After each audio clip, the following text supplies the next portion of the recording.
Today is unboxing day.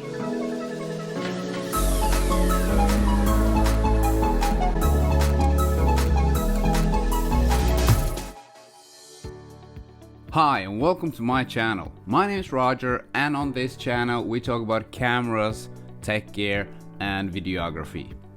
And today we're going to unbox this thing that's been sitting on my desk for 2 days now because I had to finish off my last video. But today we're going to take a look at this. And by the title of the video, I guess you already know what this is. And I'm really excited about this lens. So let's just get this done, shall we?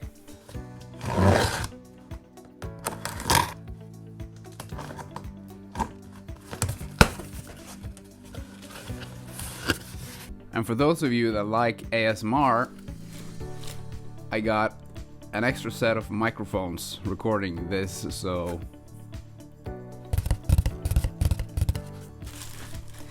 and here is the beauty.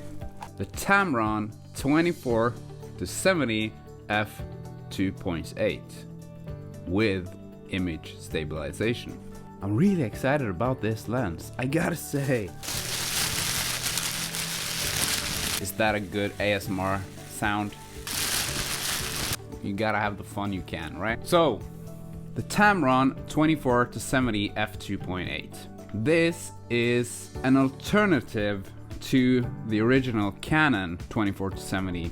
The EF 24-70mm f2.8 has been on the market for several years and there's been upgrades and Mark IIs and Mark IIIs of that lens.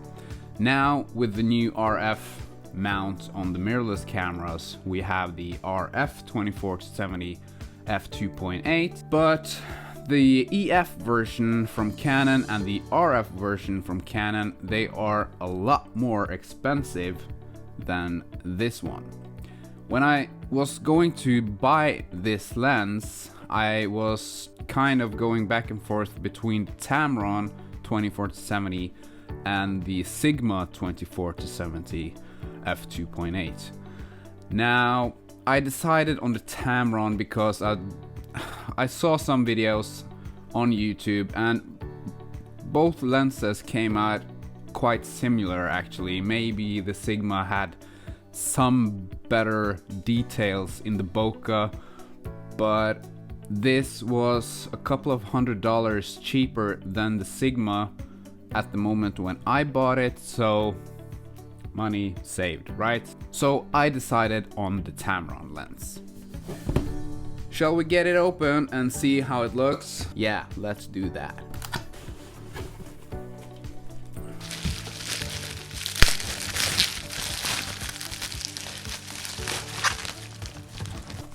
That's really heavy. It's a heavy lens.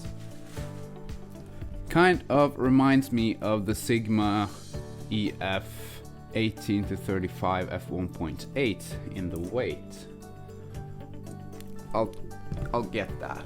Just a minute.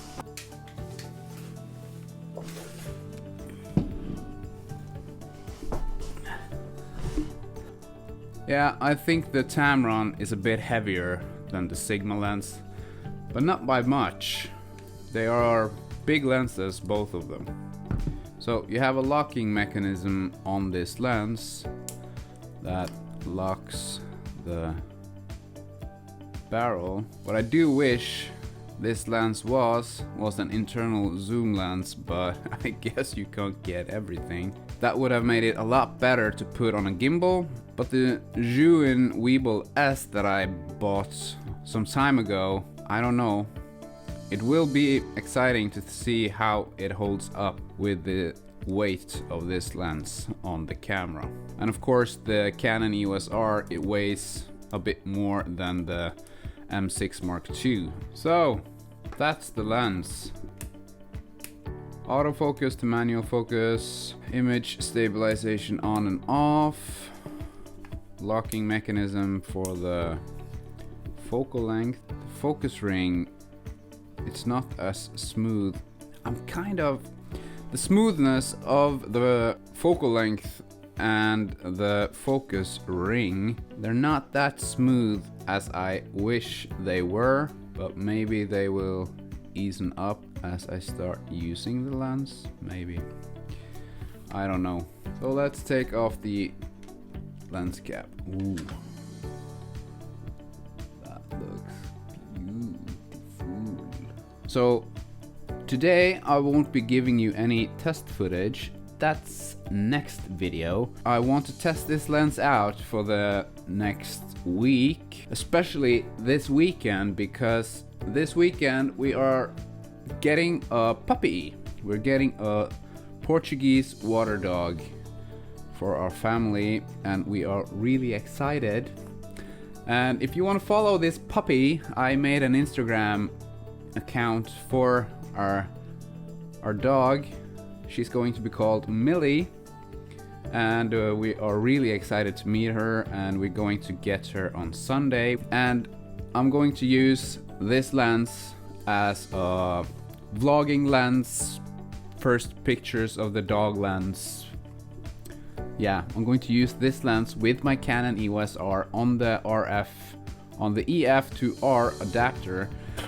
What I understand is that this adapter is sold out almost in the entire world right now. So look at that, it fits. So this is the whole setup for my Canon EOS R, the adapter and the Tamron. So the 24-70 f2.8. This is one of the lenses of the Holy Trinity. You have the more wider lens, the 16-35. Then you have this, the 24-70, and you have the 70-200, all f2.8s. Now Canon makes native Canon lenses of the Holy Trinity, and Sigma has made their version, and Tamron has made their versions. Sigma and Tamron are the more budget-friendly versions, even though they are expensive lenses. Also, this one came in around $1,200 US, turned into Norwegian money. So it is an expensive lens, but it's almost, I think it's more than half the price of the EF lens. But if I was going to buy the RF version of the 24-70, that lens comes in at over $3,000. So this is 1/3 of the price of the RF 24-70. Another thing that made me want to buy the EF version instead of the RF version is that now there are no adapters that makes the RF lenses to fit on other cameras. This I can put on my Canon M6 Mark II. So it's a better choice for me to be able to buy one lens that I can use on both my cameras, my EOS R and my Canon M6 Mark II. It makes more sense to buy a cheaper lens that I can use on both cameras. This is the first lens of the Holy Trinity. I do hope I get to buy the 16-35 and the 70-200 also. I would love to try them out too, but we'll have to do that when the time comes. So I'm going to use this for the next week. If you want to see that video, click that subscribe button if you haven't already. If you like videos about cameras, tech gear and videography, please take a look at my channel. There might be some videos on there that you might find interesting. And if you like this video, give it a thumbs up and all that. You know, all the YouTube stuff. It really helps me out if you do leave a comment in the comment section and you hit the thumbs up button and all that stuff. So I would really appreciate that. Looking forward to use this lens and try it out. Hoping you're having a good day. Take care of one another. It's almost Christmas. Let's do the best out of the rest of this year. And yeah, maybe I will see you in another video. Bye.